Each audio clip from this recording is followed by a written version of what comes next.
and the merit of the allegations that are made against Ivana Čermaka.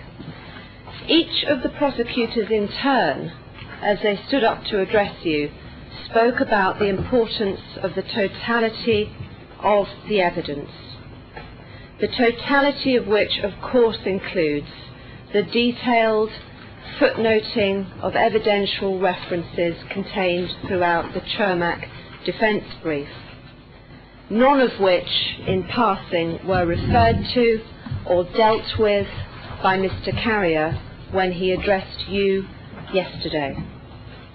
Neither, we submit, has the totality of the evidence been footnoted or referenced for your benefits in the prosecution document, their final brief. We have taken great pains to go through each in turn and to try and understand the basis, or whether there in fact was a basis for the submissions that have been made. And we have noted distortion, irrelevance, and serious miscontextualization of the evidence, which certainly does not reflect the totality of the evidence presented before you. To illustrate the point, I'd like to take the next 20 minutes just to go through and deconstruct some of those paragraphs in which the prosecution make allegations about Ivana Čermaka's alleged authority over the MUP. The central allegation, as you heard from Mr. Carrier yesterday, is that Mr. Čermaka could have used the MUP, which he controlled, in Knin to prevent and punish crimes. Instead, you are told that he used the police resources to further a joint criminal enterprise, and that in essence he was too busy colonizing with Croats under the hooded cloak of normalization to be concerned about the crimes that were taking place. If only the prosecution's case were so simple. The truth of the matter is that the totality of the evidence in this case doesn't suit the prosecution in any shape or form, and it certainly doesn't meet the standard of proof required of beyond a reasonable doubt. Neither does the concept of proper context. Only yesterday Mr. Carrier referred you to Mr. Čermaka diverting police resources to advance the JCE and relied on the defence expert Albiston to support his contention, stating that this diversion of police resources would have, in Mr. Albiston's words, have had the inevitable effect of reducing police resources for more pressing tasks. Well, the citation he gave, D1776, paragraph 3.74, has nothing to do with Ivana Čermaka. It's to do with consideration of an order that was given by Moritz for very good reason, which your honours will see when you go to that citation. I'm going to invite your honours to look at the prosecution brief, and I'd like to start just taking some paragraphs apart so that your honours can see the concern we have and that we ask you to adopt proper caution in your analysis. Paragraph 388. It is alleged that Ivana Čermaka, in that paragraph, in respect of him, senior MUP officials from the Kotar Knin, Zadar Knin and Split Dalmatia PUs submitted themselves to Čermaka's authority. Footnote 1099. Your Honours, without revealing the identity, that footnote firstly refers to a protected witness in this case, who merely stated that his role was not clearly defined in that extract and that he had to refer to Zadar. Nothing more, nothing less. The second reference is to a sheet of corrections by this witness. P88, page 1. Nothing there about submitting himself to Čermaka's authority. Your Honours are referred to an organisational chart of the MUP by the prosecution. Nothing again in terms of Ivana Čermaka. Ms. Higgins, paragraph 388. Sorry, 338. I'm sorry, Your Honour. 338. And you'll see the references I've cited. Stetina is cited. Nothing in that citation either, and we invite Your Honours to take this careful approach. JCE Jarniak section of their own brief cross-referenced to. Nothing there about Jarniak submitting himself as a senior official to Čermak's authority. In direct contradiction to these miscitations that you've been given, Your Honours, having read the briefs, are aware of what we submit is a plethora of evidence and examples and situations which demonstrate to great effect that Ivana Čermaka had no authority over the civilian police. And the passages we ask you to consider begin from page 250. Your Honours, the prosecution continue and allege further that his authority extended beyond the confines of the Canine ZN AOR.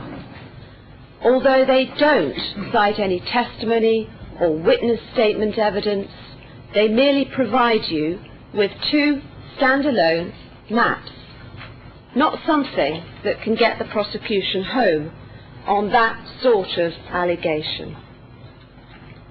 They also say that the witnesses that the defence called only ever addressed the de jure authority, or the lack thereof, by Mr. Čermaka over the civilian police, a central allegation they make against our witnesses. Paragraph 338 therein, Your Honours. In stating that, they also say that those witnesses failed to account for Tudjman's delegation of extraordinary authority to Čermaka and the evidence demonstrating actual authority.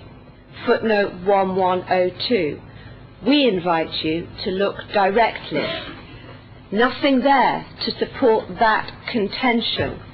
Simply a reference to defence witness Skegro, stating that there are ministries under the President, and an organogram exhibited by General Feldy showing the position of HV Command on the 4th of August. No delegation of extraordinary authority by the President in respect of the MUP.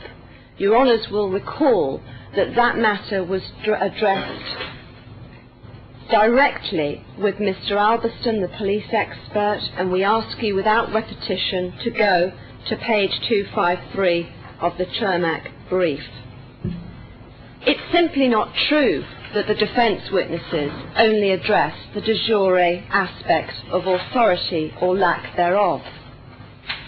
The witnesses cited by the prosecution include Albiston, P86, Sipsey, Stetina and Morich. We urge the proper contextualisation of this evidence and the need for it to be considered in its entirety. Albiston, you will recall, and I'm going to give the citations, dealt specifically many times with de facto command, none of it by Ivana Čermaka over the police. Transcript pages 23948-9, transcript 2383728, transcript 24021. Dealt with in re-examination directly, transcript 24074. He even went so far as to explain his basis for the conclusions he made. We ask you to look at our footnote of the Čermaka brief 1697 and the 2,000 to 4,000 documents he looked at in preparing his report, as well as the 7 orders that Ivana Čermaka addressed to the MUP. We ask you to look at transcript page 24080. Crucially, he gave this chamber evidence that he would have expected there to have been a significant, in his words, volume of orders, instructions, requirements for reports, as to what exactly was being done about it, if Ivana Čermaka had genuine de facto command. Our footnote 1691. He was asked about Gambarosa's notebook, another piece of evidence which he said did not support de facto authority.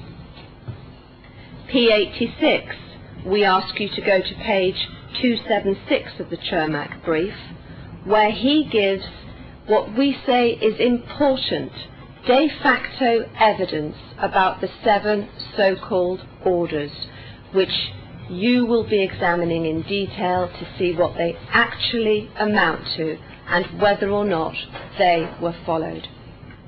Moric, a witness the prosecution cites, clear evidence from him when he stated formally, legally, or in fact, Čermaka was not within the subordination and organised police structure.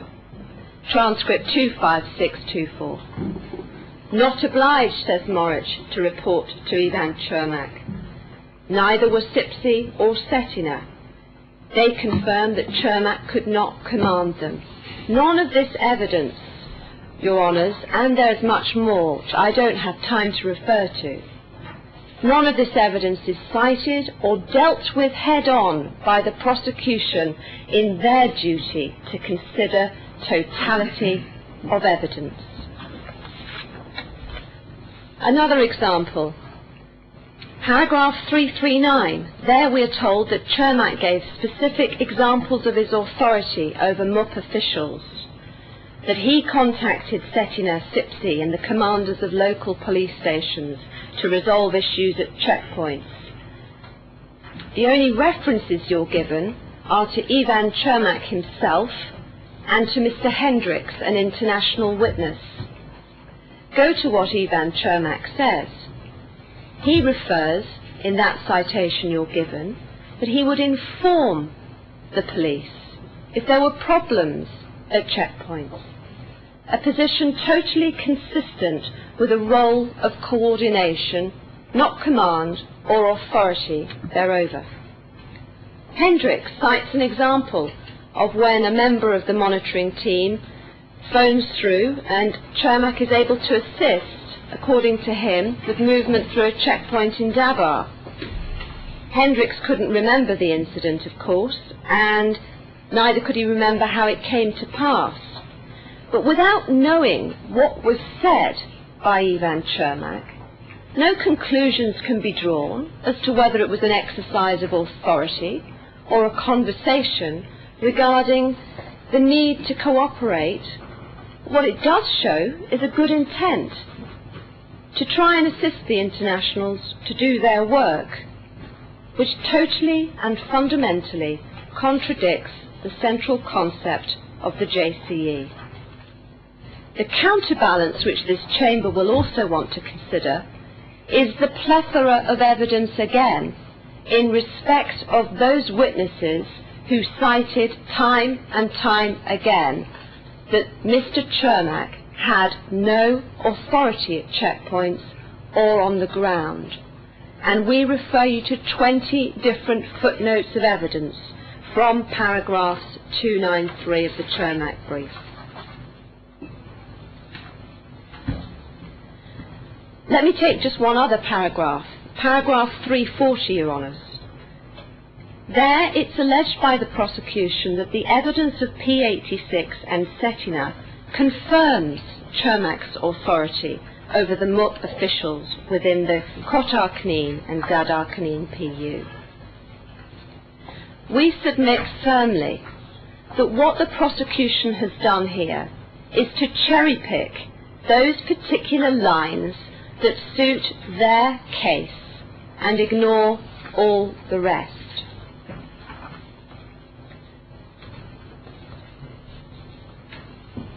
Entering into private session, Your Honour, briefly if I may, to address that point. We move into private session. The first point to make